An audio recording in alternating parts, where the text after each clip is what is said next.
Last night he had this debate, and he went a little bit further. He's been pulled to the left again and again by Cynthia Nixon, challenging him in this primary that's coming up here in New York in September. And remember, she said some weeks ago that ICE is a terror organization, which seemed like a new low, but I think maybe the governor went even further last night. Yes, she said she wanted to abolish ICE, and so he's kind of piggybacking on that and saying this about ICE and the administration. New York State is the state that is suing Donald Trump for ripping babies from the arms of their mother. New York State is the state that says we will not cooperate with ICE. They're a bunch of thugs. He politicized ICE. They're a bunch of thugs. We said we will sue them if they violate any criminal laws in the state of New York. Big tough guy. Wonder what it'd be like if you had a chance to confront somebody from ICE. Would you sue them and call them thugs? Tom Homan ran that organization as a Fox News contributor. Tom, what's your reaction? You know about political rhetoric, but this has got to be personal for you. It is personal, and I'm not going to sit here and call him names. I did plenty of that last night under my breath. But what he's saying, his actions are disgusting. To call ICE agents thugs, think about it. These are men and women who are fathers and mothers and brothers and sisters, sons and daughters, that chose to enforce laws of this country, strap a gun to the hip every day and put a Kevlar vest on to go out to the community and protect America and protect the communities. He calls them thugs. Actually, ICE arrests thugs, MS-13 members, gang members, drug traffickers.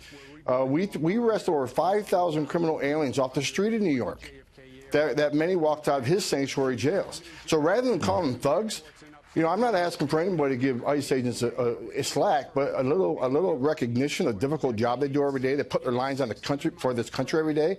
They protect New York every day.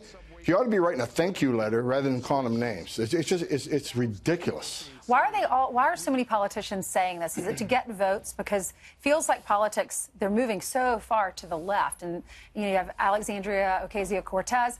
I've been in the state for a long time now. I've never heard him say some of those things, and now he's saying it because the lady he's running against, Cynthia Nixon, she's saying she wants to abolish ICE. So what's the purpose?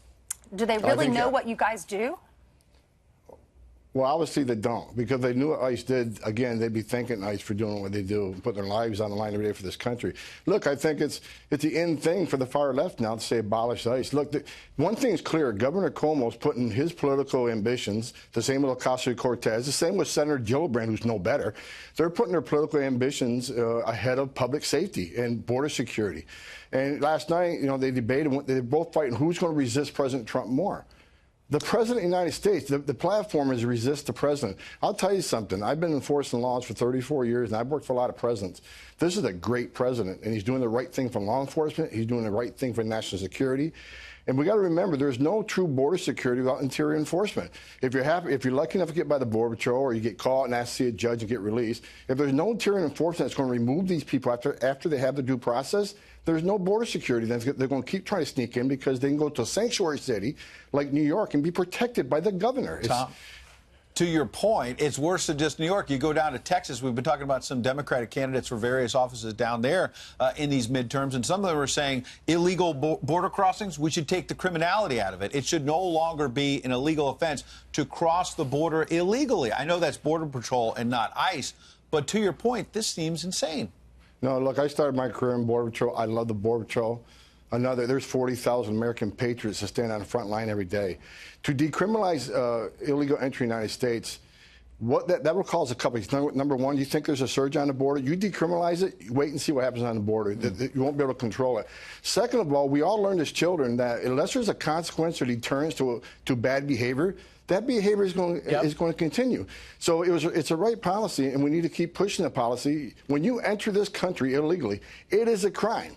And they can't change that. They can't decriminalize it because the exact effect is more people are going to come to this country, which equals this. And one of the candidates in Texas used to be a customs agent. She needs to go back and remember what it's like to be a customs agent, because when more people come to this country, they're going to hire more criminal organizations to smuggle into the country, which bankrolls the very criminal organizations that smuggle drugs and smuggle weapons. The same criminal organizations that have murdered Border Patrol agents and special agents in ICE. Right. She's disgusting. All three candidates on that are running on this platform are disgusting. It's anti-law enforcement, it's anti-President Trump, it's anti-America. But there's really only 27% of the people want to abolish ICE. That includes Democrats, almost no Republicans. But I just want to keep in mind, if Gavin Newsom becomes governor and he gets his way, free health care to illegal immigrants. What will that do at the border as word gets out to Central and South America?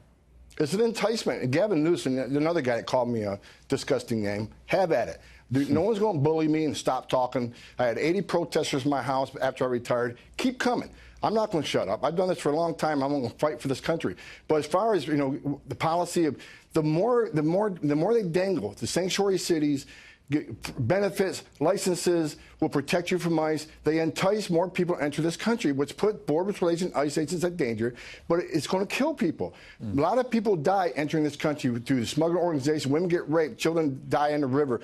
Smugglers leave them stranded. In the back of a tractor trailer. I stood in the back of the tractor trailer, 19 dead aliens around me years ago with a 5-year-old little boy suffocated to death. When you entice them with these things like sanctuary cities and free health care, you are causing more deaths on that border. All right, Tom Homan fired up this morning showing us that there's real stakes here. People's lives are in danger. This is not just hot political rhetoric flying around a gubernatorial debate. All right, Tom, thank thanks. you.